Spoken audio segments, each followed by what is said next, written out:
Nabalot ng tensyon ang public consultation kanina kaugnay ng petisyong dagdag singil sa tubig ng Manila Water at Maynilad.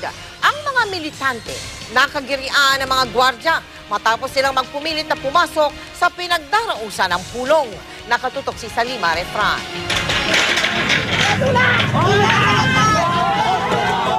Sa girian, sigawan at tulakan, nauwi ang protesta ng grupong bayan sa ikalawang araw ng public consultation para sa petisyong dagdag singil ng Manila Water at Maynilad. Nagpumilit kasing makapasok ang grupo, bitbit ang kanilang placards. Ang mga gwardya, mabilis silang hinarang. Pero hindi nagpadaig ang mga nagpoprotesta.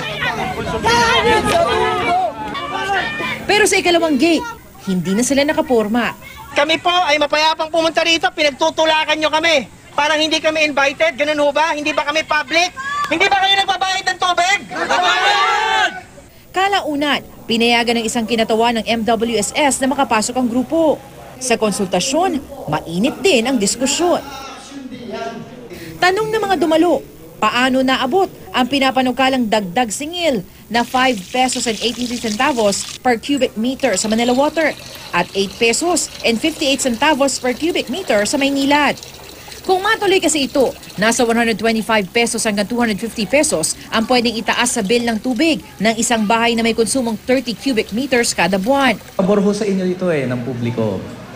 You are not only, of course, you are providing a service, but you are making money out of that service, out of that concession. We just want to know magkano ba ang kikitain ng kumpanya. Ang net income po ng Manila Water from 97 to 2012 ay kulang-kulang 30 billion po, cumulative. Sagot ng MWSS, kaya nga may konsultasyon para mapag-aralang mabuti ang mga petisyon ng Maynilad at Manila Water. Depending on what we see in our audits, depending on the facts what we are able to determine in the audits, the rate can either go up or it can go down. Bukas, itutuloy ang public consultation. Salima Refran, Nakatutok, 24 Oras.